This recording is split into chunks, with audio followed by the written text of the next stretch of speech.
Con xin kính chào cộng đoàn. Kính thưa cộng đoàn, trong hành trình của đức tin, mỗi người chúng ta đều gặp những lúc thử thách, chao đảo và yếu đuối. Giữa những khó khăn ấy, Hội Thánh luôn hướng chúng ta đến với Đức Trinh Nữ Maria, người đã giữ gìn và sống trọn vẹn đức tin của mình giữa bao biến cố vui buồn của cuộc đời. Trong giờ hành hương hôm nay, chúng ta cùng chiêm ngắm Đức Maria với tước hiệu Đấng bảo vệ đức tin.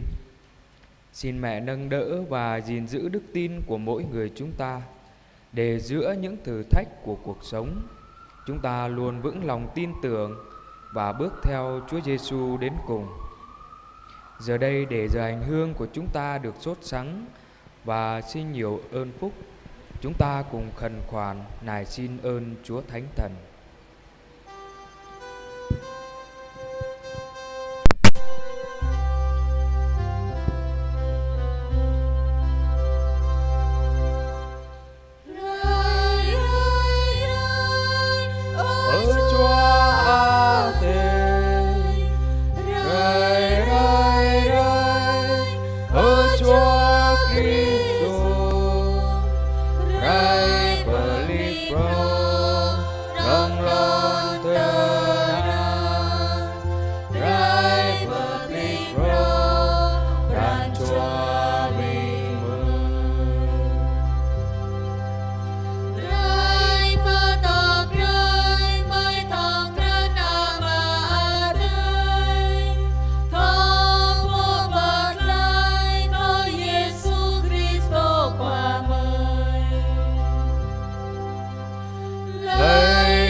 Chúng ta dâng lời cầu nguyện. Lạy Cha là Thiên Chúa toàn năng và giàu lòng thương xót, Cha đã ban cho Đức Trinh Nữ Maria cho Hội Thánh như người mẹ yêu thương và là mẫu gương đức tin tuyệt hảo. Xin cho chúng con, khi chiêm ngắm cuộc đời và gương sáng của mẹ, biết luôn vững tin vào tình yêu và sự quan phòng của Cha. Nhờ lời truyền cầu của Đức Trinh Nữ Maria, xin gìn giữ đức tin chúng con luôn trung thành giữa những thử thách của cuộc sống. Chúng con cầu xin nhờ Đức Giêsu Kitô Chúa chúng con. Lời Chúa trích tin mừng Đức Giêsu Kitô theo Thánh Luca. Khi Đức Giêsu còn đang giảng dạy, thì giữa đám đông có một người phụ nữ lên tiếng thưa với người: Phúc thay người mẹ đã cưu mang và cho thầy bú mớm. Nhưng người đáp: Đúng hơn phải nói rằng, phúc thay kẻ lắng nghe và tuân giữ lời Thiên Chúa. Xin mời cộng đoàn ngồi.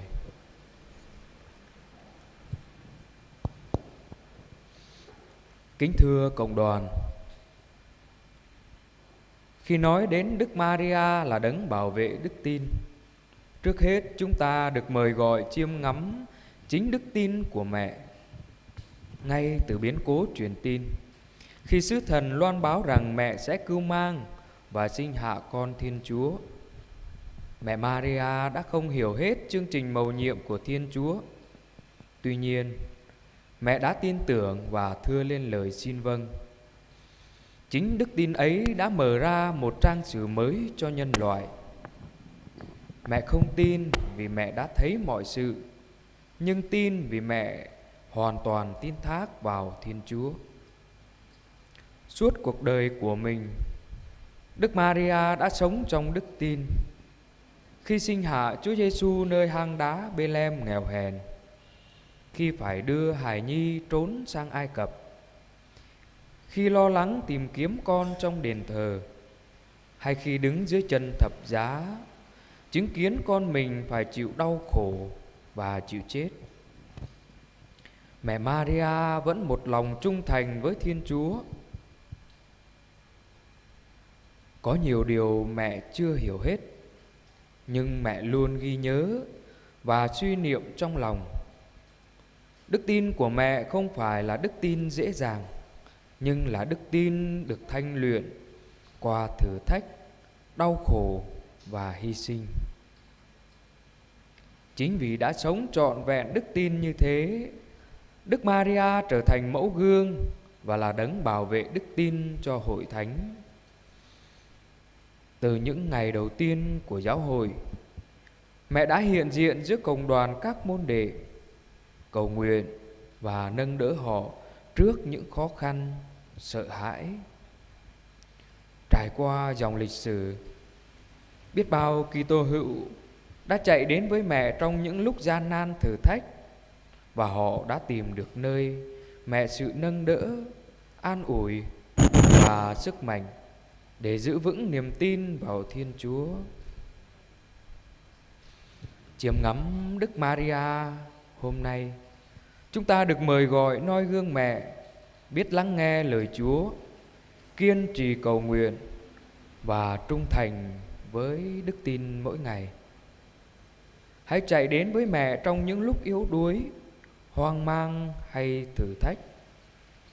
Mẹ không giữ chúng ta lại cho riêng mình, nhưng luôn dẫn chúng ta đến với Chúa Giêsu, đấng là nguồn mạch và là cùng đích của đức tin chúng ta. Lạy Đức Trinh Nữ Maria, đấng bảo vệ đức tin, xin gìn giữ đức tin của chúng con luôn vững vàng giữa những thử thách của cuộc sống hôm nay.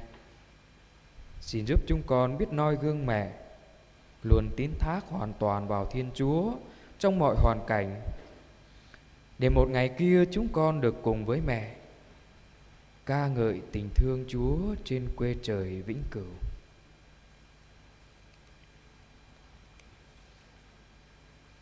Veni cơ khun chunum lâm bờ bụ cơ ami Maria bồ bờ gang pran đạo cứt lâu lo bình ta mâu tê lời chắc eo lăng bờ nhen pran ami Maria đạo cứt mơ giang hem bờ thô ami Maria ambragem hăng tê keng rai ana khoa giang ate ami Maria bù lu ô hơ trạ proa gom khoa giang ate bẹ ta ami Maria at tùy cứt hăng ư đọc ngọc cọ pran ami Maria đạo cứt anun dơ bóc xa lời pro cơ mà nuôi mà nam ami Maria đạo cứt bù trợ choa cơ bú rơ đa lay chóp mà ta sa mơ choa cơ ami Maria a hơ in abi pran choa cơ khoa giang ate amang abi tele ami Maria hadip ami Maria tiếp lay amang pran đạo cứt lơm te keng rai Giêsu khoa amang và remo bun rin hin tap bơi Bethlehem lơm ba Giêsu mà moi đoại top bơ tê cha Egypti lơm bờ ngót xem ana amang sang hờ toa bồ ta lơm tội trẻ cứ vô Perka lăng ana tụ anh cơ tanap hàng dày ami Maria at sa pran tội cơ chấp hàng khoa giang ate mô lu mata ami Maria cả lu bi ô sa mơ ami Maria tội tor nanao hăng bờ min amang lam pran ami Maria đạo cứt bù amin ô sa mơ pran đạo cứt bờ ai gay hăng lời lông bờ ngọt trọa hăng bờ san trề chan pran trọa xoa cờ tiếp đạo cứt chóp chen tùy anun ami Maria trình cru hăng trình bồ bờ gang pran đạo cứt cơ khun chunum mơ giang mừng tùm rơi bờ phun khun chunum mơ giang ami Maria tội lay amang kra khun binh bồ cho tùy eo lại hằng alum babu kenyu bơi anap tum tơi tanap tonom cười toai thun plan lulin anak Krito đại teki lấy bờ ami Maria mang krah tum tơi tanap tonom long lăng hằng pu lấy ami Maria chu alum babu prơi tom pran ketang đam mơ cha cái chấp pran đạo cướt cơ khoa giang ade lăng bờ nhen bờ ami Maria rơi ane chắc eo bình ta tôi cru ami Maria càng cơ thâu krap mự hép ade khang eo lại hàng đạo cướt cái chấp rim rơi đoại từ khi bẹ ta bờ ami Maria lâm ta từ tu rồi mình lâm ta hu cơ hoan cơ thoan bồ ta bực lơi lồng lằng ami Maria bù cha bực công ta cơ nhu bồ ô sa mơ bà ta nà nao bờ Giêsu khoa bồ phun hằng từ hana đút cơ pran choa đạo cứt ami Maria nông hơi chi bố bờ gang pran đạo cứt rồi câu ý vai bờ gang bơi pran choa bình cầm mơi đạo cứt cơ chấp nà nào mang kra tờ lời hơi tiếp bạ cơ tum tờ lời lồng rồi câu ý gồm tru bơi cơ bình cầm mơi thâu tôi cru ý hơ nà nào cơ khoa giang ate mang chọc mà ta càng cơ màu xa rơi bình cầm ơi tuổi mút rom tôm ý tô bani rì hở ớt cơ pran khoa giang ate càng khắp bơi lơi hem ate lòng là amen.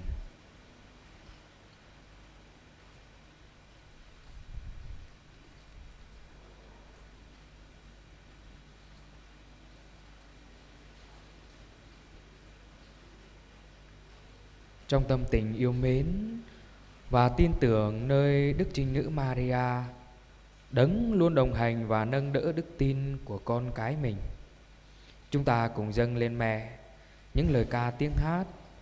Xin mẹ giúp chúng ta cũng biết noi gương mẹ sống vững vàng trong đức tin và luôn trung thành bước theo Chúa Giêsu. Xin mời cộng đoàn đứng.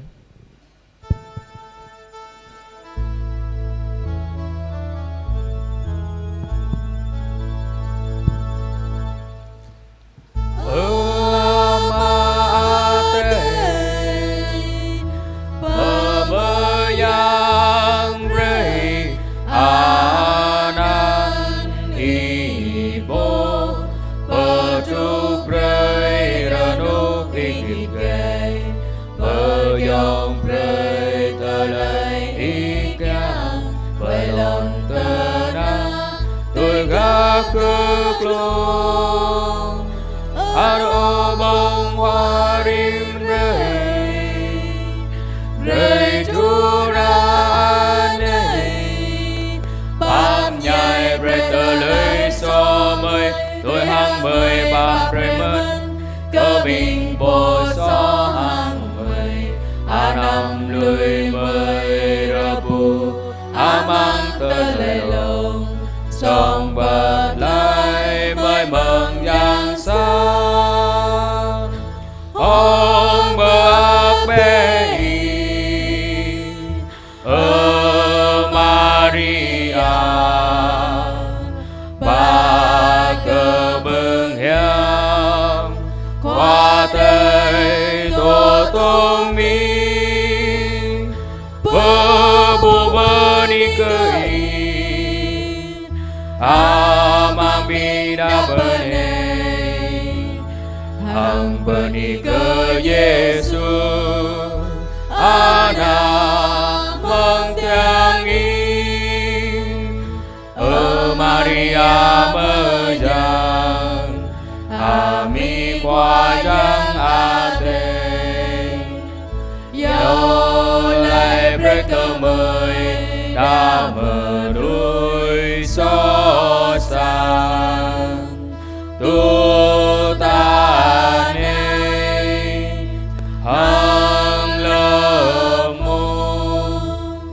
mới chi lo prang. Amen. Hương cơ ama hằng ana hằng chúa tây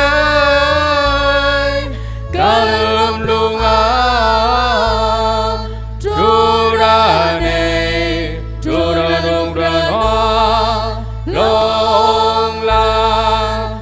Amen.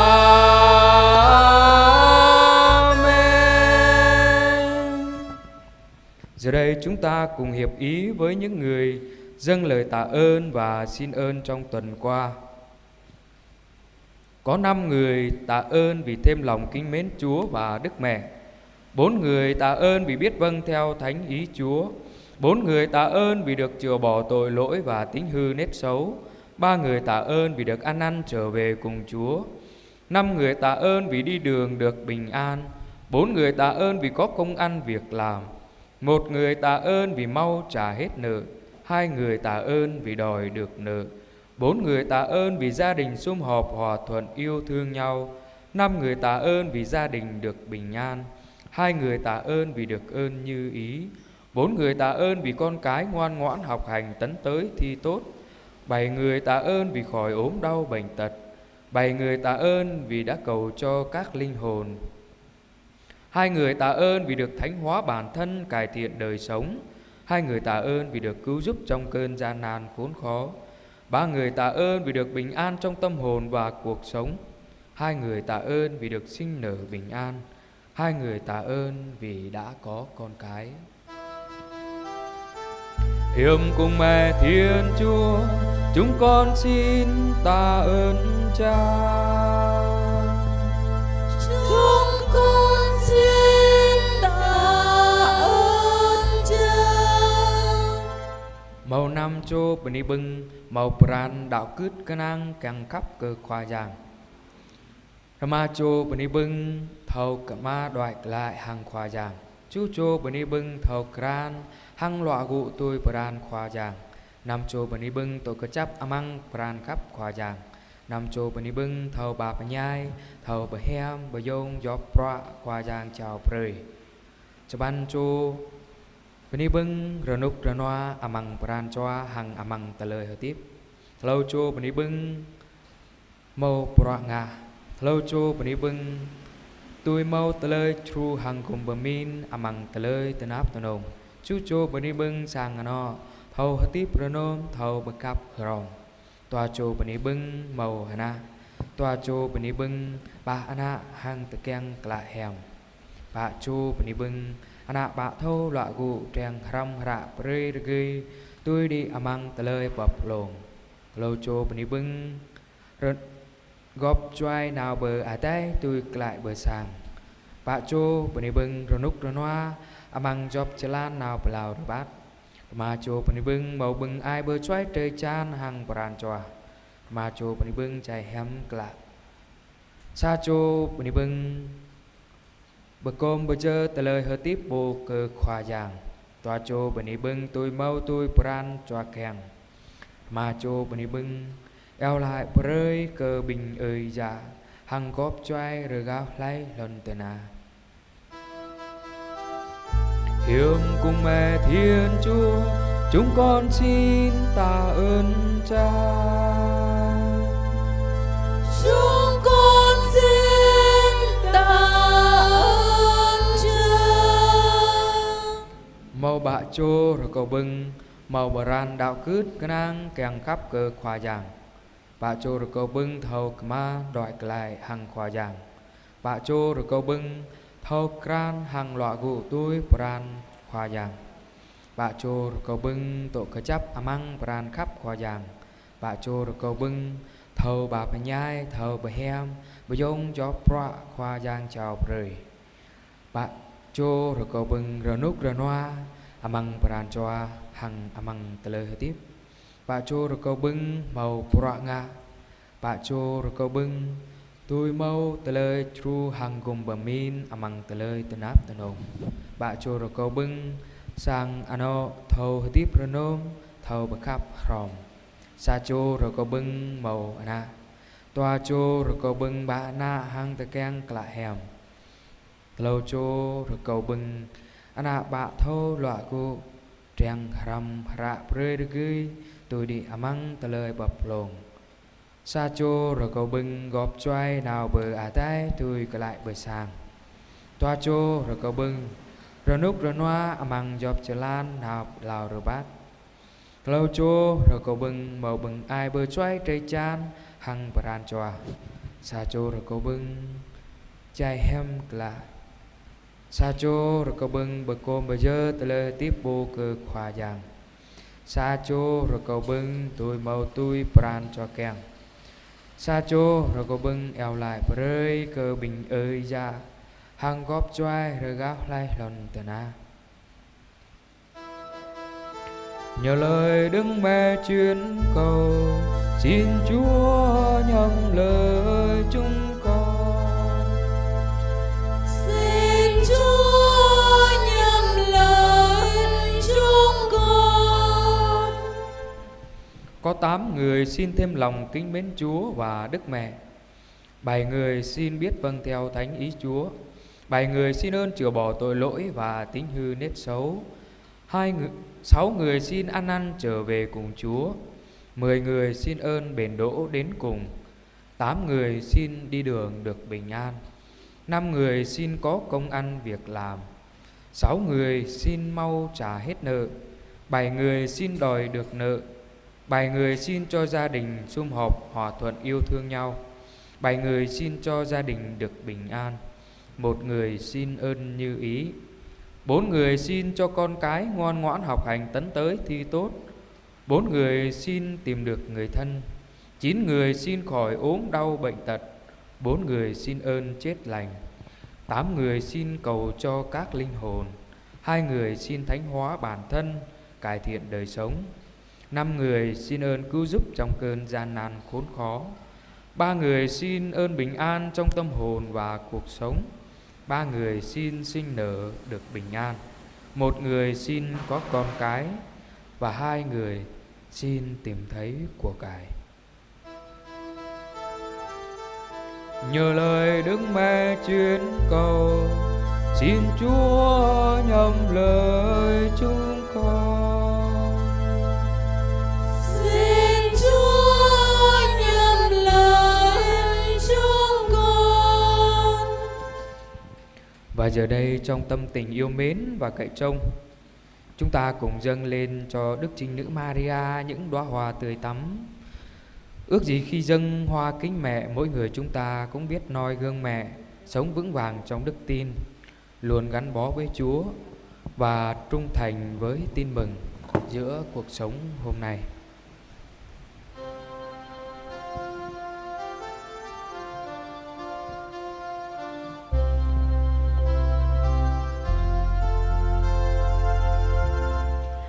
Mẹ ơi, chứng nhân mẹ con dâng về mẹ một tràng hoa mơn côi và ngàn lời ca chan chứa tình yêu. Lời con tiếng ca hoa dâng lên mẹ hiền, tựa ngàn hoa thắm tươi xin dâng lên mẹ yêu thương. Trong khi an vui con dâng lên mẹ tình yêu xin dâng cho niềm chiều mến. Khi con cô đơn xin dâng về mẹ, đầy những gian truân mẹ sẽ ủi an. Mẹ ơi, trước nhân mẹ con dâng về mẹ một tràng hoa mơn côi và ngàn lời ca chan chứa tình yêu. Lời con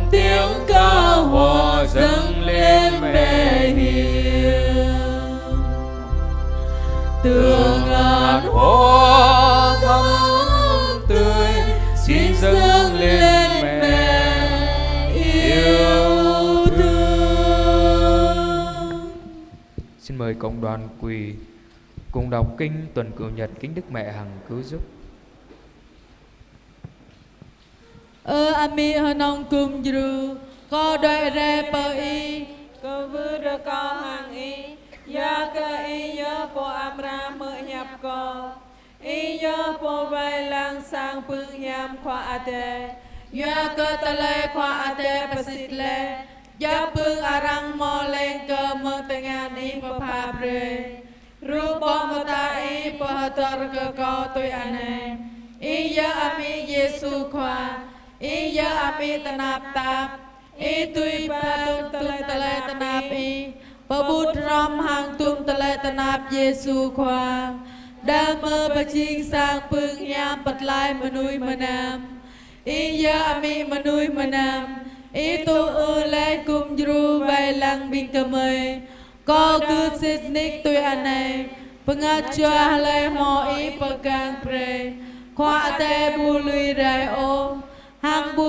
mo le amang apui katir o hang ko cứ sit nik le yo pran chua kanang in uri ka vu ka von i sit mo i pakang pre mong pran cứ anun ko doi re pa i re ko i pre ko ching po mo pran chua in ka i na nào tôi anun có cứ sit nik có mò phương đào cứ tru pa luch hang phương bật lại mi re ko i pa pre ko da pre ko tho phương ko re ko mừng i amang tua pan re anai Maria cha chi cha ja yong ma chaka tu le anan ami hanong kum jru kyang ke patrut pasur pran cha bing kamai kanang in ka i hanon ko ka vu ra ko i khap pap kum jru ko na nào amang gap anito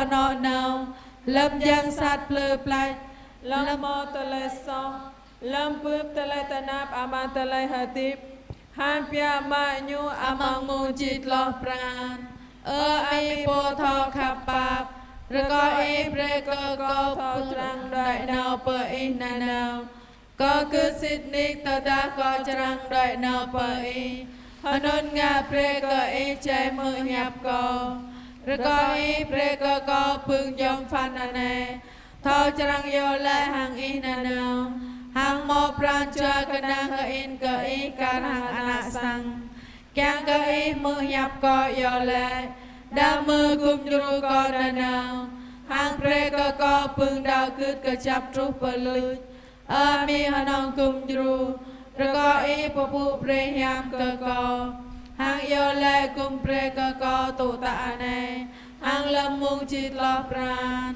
amen mi hanong kum jru re ko i vai lang pakang bing po to ram ko pakang ka ai ko ting fun cơ khung sunum yang cơ lon ya ko cơ sang ano ko cơ ate amai ate ayong ko cơ bing ayat hang api pang bing potanap tôi chunun cơ bing pengat chua to amang ani pa agai mi Maria nong kum jru re ko i yo le kum pre ko da ai Alfonso po vai lang pakang ko re ko i kum jru ko lam ka ba tho đợi nào tru pa ami Maria.